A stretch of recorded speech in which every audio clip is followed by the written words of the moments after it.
Pregnancy test की जो strip आप घर में भी जो टेस्ट करते हैं, इट इज़ वेरी सेंसिटिव और वो बड़ी अर्ली पिक ऑन कर लेती है प्रेगनेंसी को as early as 4 weeks on the date of your missed periods. Blood से उसका टेस्ट करते हैं और उसकी इंटरप्रिटेशन की ज़रूरत है।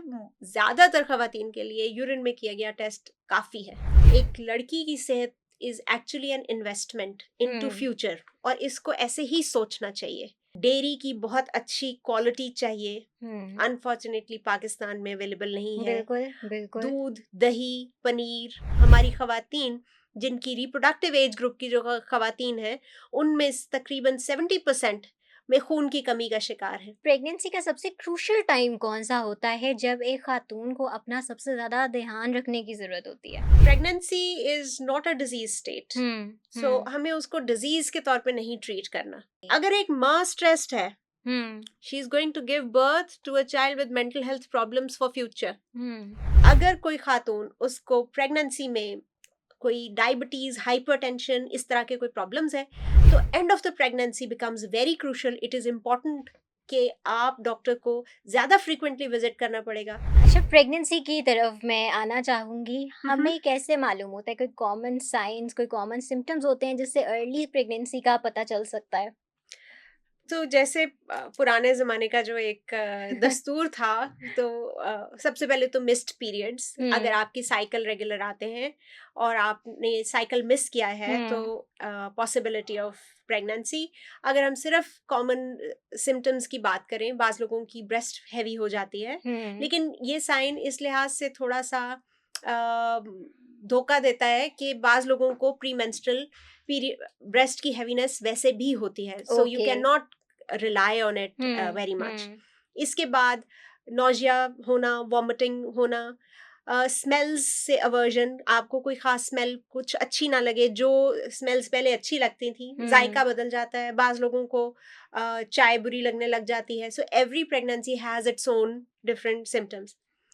अच्छी बात यह है कि we don't have to rely on symptoms any more as much, इसलिए कि प्रेगनेंसी टेस्ट की जो स्ट्रिप आप घर में भी जो टेस्ट करते हैं, इट इज़ वेरी सेंसिटिव और वो बड़ी अर्ली पिक ऑन कर लेती है प्रेगनेंसी को as early as 4 weeks on the date of your missed periods. एक प्रेगनेंसी टेस्ट की स्ट्रिप पिक कर सकती है यूरिन के टेस्ट में कि आप प्रेग्नेंट हैं या नहीं। ऑलराइट, तो हम इस तरह घर में बैठे बैठे पता लगा सकते हैं। Absolutely, check it. And if your urine में चेक करना है तो आप स्ट्रिप टेस्ट वो आप घर कर सकते हैं, आपको उसके लिए लैब जाने की जरूरत नहीं है, अनलेस के पहले कोई प्रॉब्लम्स हो चुकी हैं जिसमें हम ब्लड से उसका टेस्ट करते हैं और उसकी इंटरप्रिटेशन की जरूरत है। ज्यादातर खवातीन के लिए यूरिन में किया गया टेस्ट काफी है। ऑलराइट, अच्छा, अर्ली एज में हम लोगों को कौन कौन सी एहतियाती तदाबीर इख्तियार करनी पड़ती हैं ताकि हमारा जो बेबी है वो हेल्दी रहे?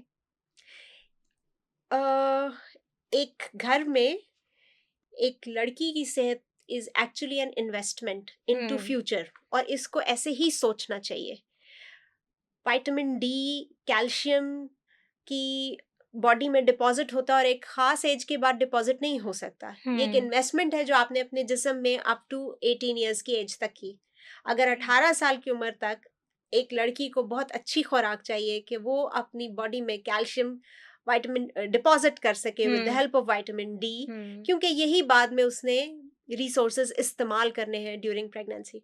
ऑलराइट, इसके लिए डेयरी की बहुत अच्छी क्वालिटी चाहिए, अनफॉर्चुनेटली पाकिस्तान में अवेलेबल नहीं है। बिल्कुल बिल्कुल। दूध, दही, पनीर, ये वो चीज़ें जो हमारी डाइट में रूटीन में शामिल नहीं है, और अगर कोई कोशिश करके शामिल करता भी है तो उसकी क्वालिटी अनफॉर्चुनेटली बिल्कुल बहुत प्योर अच्छी फॉर्म नहीं में है। है ही नहीं। हाँ, we don't get it, so that is very important. इसी तरह पाकिस्तान उन ममालिक में से एक है जहाँ पर खून की कमी बहुत ज़्यादा है, अनीमिया। हमारी खवातीन जिनकी रिप्रोडक्टिव एज ग्रुप की जो खवातीन हैं, उनमें तकरीबन 70% में खून की कमी का शिकार है।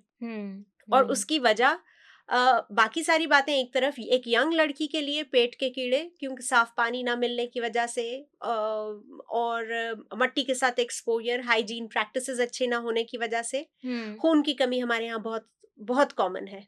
तो उसके लिए पेट के कीड़ों का इलाज, वक्त पे उनको पिक करना, खून की कमी को दूर करना, ऐसी डाइट प्रोवाइड करना। ज़रूरी नहीं है कि आयरन की कमी पूरी करने के लिए आप सिर्फ गोश्त का ही इस्तेमाल करें। सब्जियों में भी देयर आर रिसोर्सेज जो कि आपको आयरन की कमी पूरी करने में हेल्प कर सकते हैं. जस्ट सही रिसोर्सेज और ये सोचना कि ये इन्वेस्टमेंट इनटू द फ्यूचर है.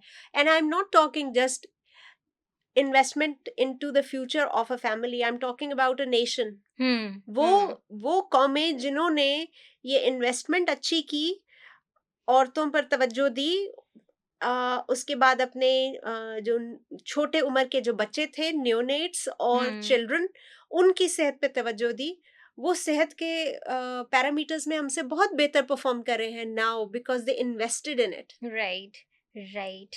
जिस प्रेगनेंसी का सबसे क्रूशियल टाइम कौन सा होता है जब एक खातून को अपना सबसे ज़्यादा ध्यान रखने की ज़रूरत होती है? Okay, so actually if you ask me, pregnancy is not a disease state. So हमें उसको डिजीज के तौर पे नहीं ट्रीट करना. अलबत्ता जिंदगी में जो हमारी खवातीन हैं उनको ऑलरेडी इतनी कमियां मौजूद होती हैं कि there has to be compensation for that. अगर एक औरत की डाइट अच्छी है, एनीमिक नहीं है, विटामिन डी कैल्शियम के स्टोर्स अच्छे हैं, शी कैन कैरी, वो अपनी जिंदगी, आम जिंदगी should be able to continue. वो उसको 9 months तक she should be able to work. But मेरे इन लफ्जों का ये हरगिज मतलब नहीं है कि कोई ये सोचे कि my wife should work क्योंकि डॉक्टर ने कह दिया था कि it's not a disease state and do whatever you can. आपने उसकी फंडामेंटल प्रोवाइड नहीं किया, बुनियाद अच्छी नहीं बनाई, उसके बाद आप कैसे एक्सपेक्ट करते हैं कि 9 महीने में she is not going to be fatigued, she is not going to be tired. रही बात कि कौन सा बहुत क्रूशल पीरियड है बेबी के पॉइंट ऑफ व्यू से, इनिशियल 20 वीक्स जब एम्ब्रियोजेनेसिस हो रहा है, जब उसकी बॉडी की बनावट पूरी हो रही है, उसके आज़ाब बन रहे हैं, that is a process time which is very important. इस दौरान में फॉलिक एसिड सप्लीमेंटेशन बहुत ज़रूरी है. इसी तरह इस दौरान में डाइट का अच्छा होना, इवन टू द एक्सटेंट के मैं ये कहूँगी कि you have to make sure कि they are happy as well. Yes, stress free environment में हो आप. जब एक स्ट्रेस को, you take the stress away from a pregnant woman, आप सिर्फ उस औरत के लिए स्ट्रेस अवे नहीं कर रहे, आप उस बच्चे के लिए भी स्ट्रेस अवे करें. So there is a new concept of epigenetics in which is about introduced in 2008. it has में ये जरा ज्यादा इसका अपटेक हुआ है इस कॉन्सेप्ट का, जो कि ये बताता है कि आपका जेनेटिक मेकअप और जीनोम तो एक चीज है, उसका एक्सप्रेशन ऑफ जीन क्या होगा वो आपके सर्कमस्टेंसेस, आपके हालात, आपके इर्द गिर्द की एनवायरनमेंट, आपके एक्सपोजर्स पे डिपेंड करता है. अगर एक माँ स्ट्रेस्ड है, she is going to give birth to a child with mental health problems for future, या if I shouldn't say 100%, but the chances of her कि वो एक ऐसे बच्चे को जन्म दे जिसको आगे मेंटल हेल्थ प्रॉब्लम्स होंगे, that is going to be high. उस बच्चे का एक्सपोजर उस एनवायरनमेंट का है.